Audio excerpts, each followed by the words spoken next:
नमस्कार। आज हम आते हैं पौधों को उगाने की एक तकनीक है हाइड्रोपोनिक्स।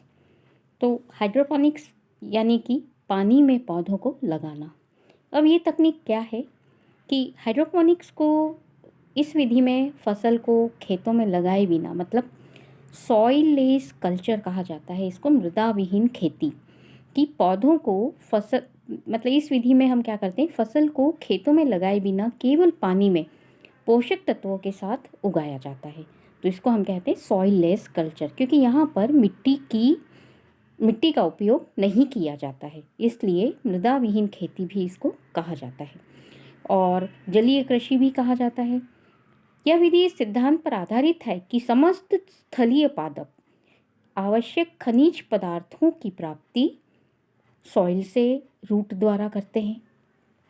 यदि रूट को पानी से न्यूट्रिएंट यदि मिल जाते हैं तो उन न्यूट्रिएंट का यूटिलाइजेशन करके और फसल की प्राप्ति की जा सकती है। तो इस विधि में पौधों को आवश्यक खनिज पोषक युक्त सॉल्यूशन में डायरेक्टली उगाया जाता है और इस सॉल्यूशन को हम कहते हैं न्यूट्रिएंट सॉल्यूशन। और इस सॉल्यूशन में सभी आवश्यक खनिज पदार्थों की उचित मात्रा घुलित अवस्था में होती है। अब हाइड्रोपोनिक्स प्रणाली के अंदर उपयोग किए जाने वाले न्यूट्रिएंट्स कई अलग अलग स्रोतों से प्राप्त किए जा सकते हैं, जैसे फिश एक्सट्रैक्ट, बतख की खाद, केमिकल फर्टिलाइज़र्स और आर्टिफिशियल न्यूट्रिएंट्स में जितने भी ज़रूरी जो भी एलिमेंट्स हैं वो सारे, जैसे नाइट्रोजन, फॉस्फोरस और दूसरे कार्बन, जितने भी ज़रूरी एलिमेंट्स हैं ये सारे इस न्यूट्रिएंट सॉल्यूशन के अंदर डालकर और मीडिया बना लिया जाता है।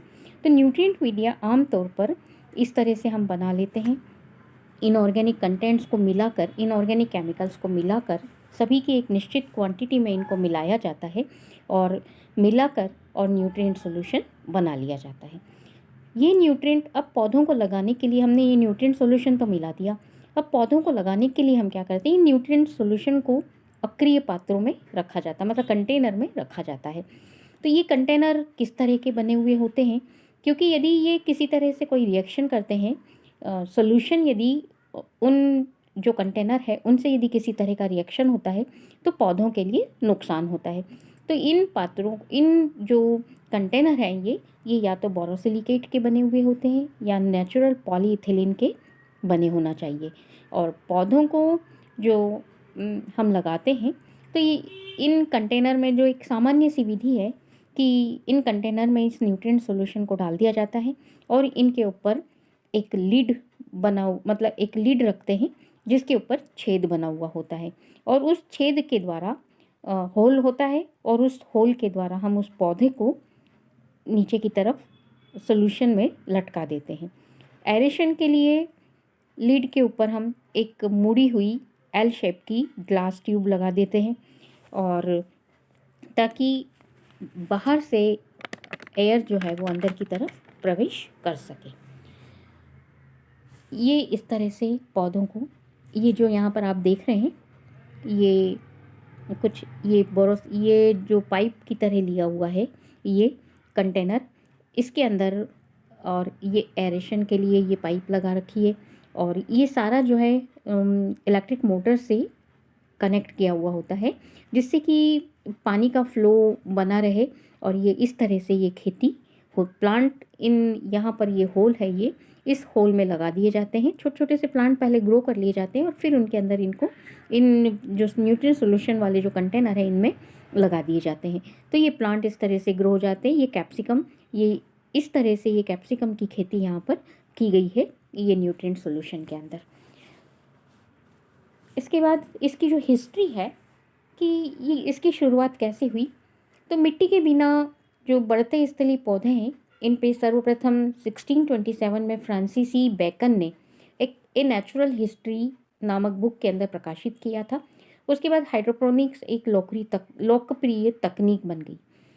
1699 में जॉन वुडवर्ड और भाले ने शोध किया और उन्होंने पाया कि आसुत जल में, मतलब जो डिस्टिल वाटर है उसके अंदर पौधों की वृद्धि कम होती है एक शुद्ध जल स्रोत की अपेक्षा। डिस्टिल वाटर में पौधों की वृद्धि कम होती है। 1842 में वैज्ञानिकों ने पौधों को विकास के लिए आवश्यक 9 तत्वों की सूची प्रकाशित की और जर्मन के जो वनस्पति बॉटनिस्ट हैं जूलियस वॉन सेक्स और विल्हेम्स नॉप ने न्यूट्रिएंट सॉल्यूशन की खोज की, मिट्टी रहित खेती की तकनीकी का विकास किया और न्यूट्रिएंट सॉल्यूशन का कंपोजिशन दिया कि पौधों के लिए जो इसेंशियल एलिमेंट्स हैं उनका कंपोजिशन दिया उन्होंने। 1943-46 तक संयुक्त राज्य अमेरिका ने बंजर द्वीप पर तैनात सैनिकों के भोजन के लिए हाइड्रोपोनिक्स तकनीकी का उपयोग किया। हाल ही के दशक में नासा ने अपने नियंत्रित पारिस्थितिक जीवन समर्थ CELSS प्रणाली के लिए व्यापक अनुसंधान किया और आजकल हाइड्रोपोनिक्स तकनीकी को व्यावसायिक तौर पर उपयोग किया जा रहा है और बड़े पैमाने पर टमाटर, मिर्च, खीरे का उत्पादन किया जा रहा है। तो ये टेक्निक आजकल बहुत पॉपुलर हो रही है और इसके अंदर टमाटर और इस तरह की फसल पौधे लगाकर और उनकी फसल प्राप्त की जा रही है। ये यहाँ पर ये नासा में ये इस तरह से पौधों को उगाया जा रहा है हाइड्रोपोनिक्स तकनीकी में। और ये जो है स्टैग्नेंट तकनीक होती है, यहाँ पर स्थातिक प्रोसेस है कि यहाँ पर क्या किया जाता है कि जो मीडिया जो है यहाँ पर दो विविधताएं, मीडिया के लिए दो विविधताएं होती है, एक उप सिंचाई और एक शीर्ष सिंचाई। शीर्ष सिंचाई मतलब ऊपर की तरफ से उनका ऊपर से मतलब पौधे के ऊपरी भाग से उनका टॉप से इरिगेशन किया जाता है और उप सिंचाई मतलब कि मिडिल लेवल से एक विद्युत मोटर के द्वारा फ्लो पानी में कंटिन्यूअस फ्लो बनाया रखा जाता है।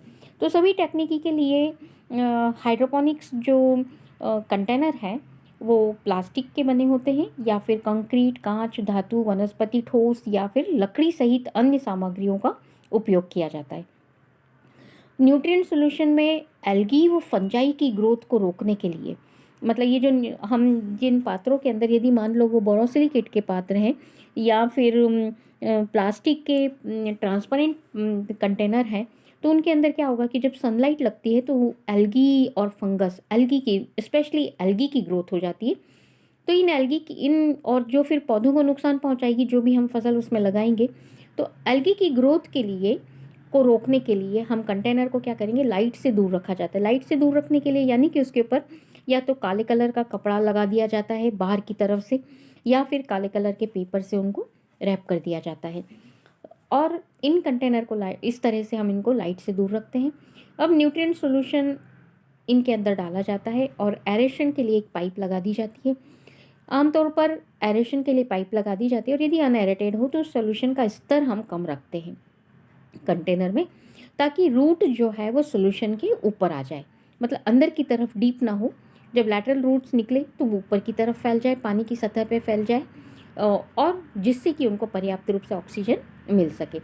प्रत्येक पौधे के लिए कंटेनर के शीर्ष पर एक छेद कर दिया जाता है जिससे कि जार या जो भी हो, जार, टब यदि है तो उनके ऊपर ढक्कन लगा दिया जाता है और उस ढक्कन के ऊपर जो मतलब ढक्कन लगा दिया जाता है या फिर कोई कार्डबोर्ड रख दिया जाता है, उसमें एक छेद कर दिया जाता है और वहाँ से जो एक पाइप निकाल दी जाती है जिससे कि प्रॉपर एरेशन हो सके।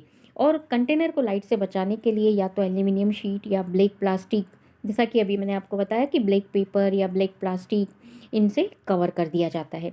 और सॉल्यूशन के स्तर को बनाए रखने के लिए उस सॉल्यूशन में उसमें सॉल्यूशन जैसे जैसे पौधा बड़ा होगा वो पानी का यूटिलाइजेशन करता जाएगा, मतलब मिनरल न्यूट्रिएंट्स भी यूटिलाइज होते जाएंगे। तो उनकी जो मिनरल न्यूट्रिएंट्स हैं उनका कंसंट्रेशन वहाँ पर बराबर बनाए रखने के लिए उसमें सॉल्यूशन ऐड किया जाता है या फिर उसमें फ्रेश वाटर ज़रूरत के हिसाब से पौधे की वहाँ पर या तो फ्रेश वाटर या फिर सॉल्यूशन मिला दिया जाता है, न्यूट्रिएंट सॉल्यूशन मिलाया जाता है। ये तो हो गई स्टैग्नेंट टेक्निक। और दूसरी जो है continuous flow solution culture technique. तो इस टेक्निक में क्या किया जाता है कि ये जो है ये कंटिन्यूअस फ्लो टेक्निक है। इसके अंदर ये ऐसे मोटे मोटे PVC के ये पाइप लिए जाते हैं और इनके अंदर ये ऐसे बीच बीच में ये होल कर दिए जाते हैं और इनके अंदर क्या होता है, सबस्ट्रेट के लिए जनरली हम इस तरह की तकनीक में सबस्ट्रेट के लिए कुछ एलिमेंट्स का इस्तेमाल करते हैं, जैसे भेड़ की बाल है या फिर मिट्टी के गोले हैं, कंक्रीट है, इस तरह के इनका इस्तेमाल किया जाता है। इनके अंदर नीचे की तरफ बेस के लिए वो डाल दिया जाता है और ये यहाँ पर ये इस तरह से एरेशन के लिए पाइप से जोड़ दिया जाता है। विद्युत मोटर, इसकी इलेक्ट्रिक मोटर से इसके अंदर कंटिन्यूअस फ्लो बना रहता है। इस तरह से सोल्यूशन का एक मतलब सोल्यूशन में एक कंटेनर में, बड़े से कंटेनर में, टैंक में सोल्यूशन रख दिया जाता है और उससे ये कंटिन्यूअस फ्लो यहाँ पर बना रहता है। तो इस तकनीकी के अंदर हम क्या करते, सोल्यूशन को लगातार रूट से फ्लो करता रहता है सोल्यूशन जो है। तो इसके लिए विद्युत मोटर द्वारा आसानी से इसको स्वचालित किया जाता है और सोल्यूशन का तापमान, पीएच, और न्यूट्रिएंट की निश्चित मात्रा जो है वो एक टैंक में भर दी जाती है और उस टैंक से जिससे पौधों की वृद्धि के लिए सभी आवश्यक तत्वयुक्त सोल्यूशन की एक उथली धारा को पौधे की मोटी जड़ों पर उससे फ्लो किया जाता है। और जो मोटी जड़ें हैं जो कि नीचे की तरफ लटक रही हैं, ये इस होल से नीचे की तरफ, जो जैसे ये प्लांट लगा रखें तो इसकी जो मेन रूट है वो नीचे की तरफ लटकेगी और जो बाकी रूट्स हैं वो इस तरह से उसकी लेयर पर फैल जाएगी पानी की, सोल्यूशन की। तो उस पर इकट्ठा कर लिया जा, मतलब फ्लो इतना होता है कि वो जो सोल्यूशन है वो उस लेयर पर एकत्रित हो जाए और चैनल इकट्ठा किया जाता है जो चैनल के तल में विकसित होती है। और क्या होता है कि रूट्स को ऑक्सीजन की प्रचुर मात्रा, जिस कारण से क्या होगा कि उसकी प्रचुर मात्रा ऑक्सीजन की रूट को प्रॉपर मात्रा मिलती रहेगी। और इस प्रकार से डिज़ाइन किया गया जो न्यूट्रिएंट फिल्म टेक्निक सिस्टम है, ये सही इसको हम कहते हैं कंटिन्यूअस फ्लो टेक्निक या फिर और इसी के अंदर ये जो टेक्निक है न्यूट्रिएंट फिल्म टेक्निक सिस्टम, इसके अंदर चैनल स्लोप, ये जो लगा रखते हैं हम, इसमें थोड़ा सा स्लोप भी लिया जाता है चैनल। तो चैनल के अंदर ये है सारे चैनल्स कहलाते हैं और इनमें स्लोप लिया जाता है। तो चैनल स्लोप जो है वो सही फ्लो रेट और उसकी सही लंबाई का उपयोग करने पर आधारित है। और इस सिस्टम का जो मुख्य लाभ है वो यह है कि पौधों की रूट को पर्याप्त पानी और ऑक्सीजन मिलता रहता है, पर्याप्त पानी और ऑक्सीजन मिलता रहेगा यहाँ पर। और जो जिससे क्या होगा कि कंटिन्यूअस फ्लो होता रहेगा तो पर्याप्त ऑक्सीजन और न्यूट्रिएंट एलिमेंट की आपूर्ति होती रहती है, जिससे कि स्वस्थ पौधों का विकास होता है और उच्च गुणवत्ता वाली उपज की अधिक प्रोडक्शन कम अवधि में प्राप्त की जा सकती है। इस एनएफटी मतलब ये फिल्म टेक्निक जो है, ये न्यूट्रिएंट फिल्म टेक्निक जो है, इसमें 1:30 या 1:40 चैनल के साथ स्लोप बनाए जाते हैं और न्यूट्रिएंट सॉल्यूशन की फ्लो रेट लगभग 1 लीटर पर मिनट होती है। मतलब जो कंटेनर हमने, जो बड़ा सा कंटेनर लिया है जिसके अंदर न्यूट्रिएंट सॉल्यूशन डाला है, उससे हम विद्युत मोटर के द्वारा, इलेक्ट्रिक मोटर के द्वारा जो फ्लो करते हैं वो लगभग 1 लीटर पर मिनट होती है। प्लांटिंग के समय इसकी फ्लो रेट हम थोड़ी सी कम रखते हैं, आधा लीटर पर मिनट हो सकती है और चैनल की लंबाई लगभग 10 से 15 मीटर होती है और जिससे नाइट्रोजन ऑक्सीजन का स्तर पर्याप्त बना रहता है, जिससे आसानी से रूट ग्रो हो सकती है और जिससे कि प्लांट न्यूट्रिएंट जो है वो आसानी से एब्जॉर्ब कर सकता है। इसके बाद पैसिव हाइड्रोपोनिक्स, ये जो देख रहे हैं ये पैसिव हाइड्रोपोनिक्स का एक टाइप है। यहाँ पर उस टाइप से पौधे यहाँ पर लगाए गए हैं, खेती की गई है। इसको सेमी हाइड्रोपोनिक या हाइड्रोकल्चर के रूप से जाना जाता है और ये एक ऐसी विधि है जिसमें पौधों को एक पैसिव छिद्रपूर्ण माध्यम में उगाया जाता है और अलग अलग जलाशय से कैपिलरिटी के द्वारा जड़ों तक पानी और उर्वरक पहुंचाया जाता है। मतलब कैपिलरी टेक्निक का इस्तेमाल किया जाता है यहाँ पर, जिससे कि कैपिलरिटी के द्वारा पानी जड़ों तक पहुंचाया जाता है, पानी और न्यूट्रिएंट। तो इस विधि में श्रम भी कम लगता है और जड़ों को पानी और न्यूट्रिएंट की आपूर्ति बराबर होती रहती है। इस विधि में एक कंटेनर में फर्टिलाइज़र और पानी में न्यूट्रिएंट सॉल्यूशन भरा जाता है और हाइड्रोपोनिक्स मीडिया के रूप में यहाँ पर नारियल की भूसी का उपयोग किया जाता है, जिससे कि एरेशन के लिए पर्याप्त स्थान रहता है। इसके बाद ये जो है ये है रन टू वेस्ट सिस्टम। इसके अंदर क्या होता है, इस तकनीक में इसको बेंगाल सिस्टम के नाम से जाना जाता है और ये विधि वाणिज्यिक रूप से, कमर्शियल रूप से टमाटर, ककड़ी, मिर्ची जैसे पौधों के व्यापारिक उत्पादन के लिए उपयोग में लाई जाती है। इस विधि में न्यूट्रिएंट सॉल्यूशन को एक से अधिक मीडिया के कंटेनर जैसे rock wool, vermiculite, coco fibre, sand आदि पर किया जाता है। तो ये यहाँ पर ये जो है, इसको कुछ इस तरह से स्लोप लगाते हुए इस कंटेनर को रखा जाता है। यहाँ पर ये इनलेट होता है जिससे कि हम ये सारा न्यूट्रिएंट मीडिया यहाँ पर डाला जाता है और न्यूट्रिएंट मीडिया के जो ये यहाँ पर ये ड्रेनेज सिस्टम है जो एक्सिस में है, ये सारा जो है यहाँ पर जो हम कहते हैं सबस्ट्रेट यूज़ करते हैं, rock wool, vermiculite, coco fibre, sand, ये यहाँ पर उससे ये सारा इस तरह यहाँ पर फ्लो होता रहता है और फिर इधर पौधे लगा दिए जाते हैं और उनको, मतलब ये जो वेस्ट है कहना चाहिए, कोको फाइबर, रॉक वूल, तो इन वेस्ट से इनको सबस्ट्रेट के रूप में यूज़ करके यहाँ पर प्लांट लगाए जाते हैं, इसलिए इसको रन टू वेस्ट सिस्टम कहते हैं। इसके बाद आते हैं हम कि गहरे पानी की जो कल्चर है, तो पोषक तत्वों से भरपूर ऑक्सीजन युक्त पानी के सॉल्यूशन में पौधों की जड़ों को सस्पेंडेड किया जाता है और उत्पादन किया जाता है, जिससे प्लास्टिक की बाल्टी का उपयोग किया जाता है और सॉल्यूशन में पोरस स्टोन के साथ एरेटर लगा दिया जाता है, जिससे कि ऑक्सीजन की आपूर्ति आसान हो जाती है और इस पद्धति में पौधे अधिक तेज़ी से बढ़ते हैं। एक बड़ा कंटेनर लिया जाता है और उसमें इस तरह से हम खेती कर सकते हैं। बड़ा कंटेनर मतलब काफ़ी ऊंची हाइट वाला होता है जिसके अंदर हम पोषक तत्व युक्त सॉल्यूशन भर देते हैं, इसलिए इसको हम गहरे पानी का कल्चर कहते हैं। इसके बाद आते हैं रोटेटरी हाइड्रोपोनिक्स।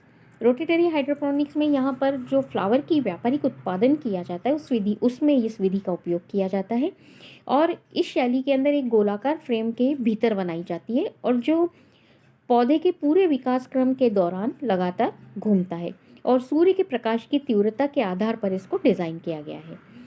प्रत्येक दिन जैसे जैसे ही पौधे घूमते हैं उन्हें समय समय पर न्यूट्रिएंट सॉल्यूशन के साथ पानी भी दिया जाता है ताकि प्लांट की जो ग्रोथ के लिए आवश्यक न्यूट्रिएंट पौधों को मिल सके।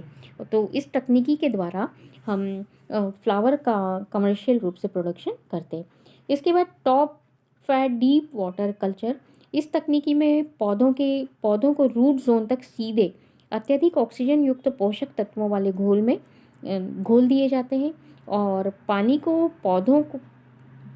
पौधों की जड़ों के ऊपर छोड़ा जाता है और फिर नीचे लगातार पात्र में चलाया जाता है, मतलब एरेटर से उसको ब्लो किया जाता है ताकि पौधों को पर्याप्त रूप से ऑक्सीजन वगैरह मिल सके। इसके बाद हम जो सबस्ट्रेट यूज़ करते हैं, इन सब में हम जो सबस्ट्रेट यूज़ करते हैं, बैग मिट्टी के छर्रे होते हैं, बैग्ड मिट्टी के, मतलब मिट्टी के गोले होते हैं, उनको पका दिया जाता है और उनको यहाँ पर डाला जाता है, जिससे मतलब जो सबस्ट्रेट के रूप में इनको डाला जाता है ताकि ऑक्सीजन पर्याप्त रूप से पौधे को मिल सके।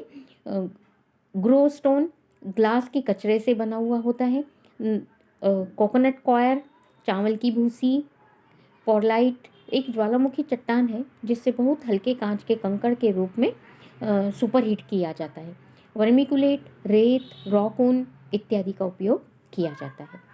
तो इतनी तरह से हम पौधों को उगाते हैं और कमर्शियल रूप से इसको कमर्शियल रूप से खेती की जा रही है आजकल। इनका लाभ क्या है, जब हम कमर्शियल रूप से इसको अप्लाई कर रहे हैं तो इसमें लाभ क्या क्या हो सकते हैं कि हमने इसको कैसे वाणिज्यिक रूप से उपयोग में ला रहे हैं, क्योंकि हम न्यूट्रिएंट कल्चर यूज़ कर रहे हैं, मिट्टी को यूज़ किए बिना न्यूट्रिएंट कल्चर यूज़ कर रहे हैं, तो हमको इससे क्या क्या लाभ हो रहे हैं। तो सबसे पहले तो कि हाइड्रोपोनिक्स जो है पौधे उगाने की तकनीकी है, पर्यावरण के लिए सही है। पौधों के लिए कम पानी की ज़रूरत होती है जिससे पानी की बचत होती है। कीटनाशकों के भी काफ़ी कम प्रयोग की आवश्यकता होती है क्योंकि जो सॉइल बर्न डिसीज़ है वो पौधों में नहीं होगी, जिससे कि हमको कीटनाशी नहीं डालने पड़ते हैं। कम से कम कीटनाशक पेस्टिसाइड्स का उपयोग करते हैं। इस तकनीकी के द्वारा हम उच्च गुणवत्ता वाले पौधे और अधिक प्रोडक्शन वाले पौधों को उगा सकते हैं और कम समय में हम अधिक प्रोडक्शन ले सकते हैं। पौधों की वृद्धि भी इसमें तेज़ी से होती है, मतलब कम समय में हम अधिक प्रोडक्शन ले सकते हैं। जैसे टमाटर है, खीरा है, कुछ इस तरह के प्लांट इस और कई फ्लावर्स जो है फ्लावर की खेती करते हैं, तो वो इस तकनीकी के द्वारा आसानी से की जा सकती है। अब इसमें कई सारी सावधानियां भी हमको इस्तेमाल करनी होती है। तो जैसे पात्र अक्रिय होना चाहिए और ट्रांसपेरेंट पात्रों को काले कपड़े से ढक कर रखना चाहिए, जिससे कि एल्गी की ग्रोथ को रोका जा सके। और जड़ को सूर्य के प्रकाश से किसी प्रकार की भी, क्योंकि जड़ें जो है भूमि के अंदर होती हैं, उनको सूर्य के प्रकाश की ज़रूरत नहीं होती है, इसलिए उनको सूर्य के प्रकाश की अभिक्रिया से रोका जा सके। समय समय पर पीएच और कॉन्सेंट्रेशन को चेक करते रहना पड़ता है। विलियन को जो सॉल्यूशन हम उपयोग में रहते हैं उसको कुछ समय के बाद जैसे जो स्टैग्नेंट तकनीक हम इस्तेमाल करते हैं, तो उसके अंदर जो न्यूट्रिएंट सॉल्यूशन है, एक समय के बाद उसके अंदर न्यूट्रिएंट कम हो जाते हैं, तो उस सॉल्यूशन को हमको बदलना होता है। तो उसके अंदर आउटलेट और इनलेट दोनों होते हैं, जिससे कि हम आसानी से सॉल्यूशन को बदल सकते हैं। पौधे को अनुकूल तापमान, प्रकाश, एयर ये मिलनी चाहिए, जिससे कि पौधे की ग्रोथ प्रॉपर हो सके। जब कॉटिलीडन्स इनके अंदर आ जाते हैं, तो कॉटिलीडन्स में पर्याप्त मात्रा में भोजन संचित होता है, तो उन्हें ज़्यादा समय तक नहीं रखना चाहिए। जैसे ही फर्स्ट लीफ आ जाती है, हमको उनको निकाल के तोड़ के फेंक देना चाहिए, जिससे कि पौधे को प्रॉपर न्यूट्रिएंट मिल सके। तो इस प्रकार से ये हाइड्रोपोनिक्स तकनीक है और इतने तरह से हम हाइड्रोपोनिक्स के रूप में पौधों को लगा सकते हैं और कमर्शियली रूप से इसको पौधों को इससे उगा सकते हैं, कम खर्च में अधिक पैदावार प्राप्त कर सकते हैं। धन्यवाद।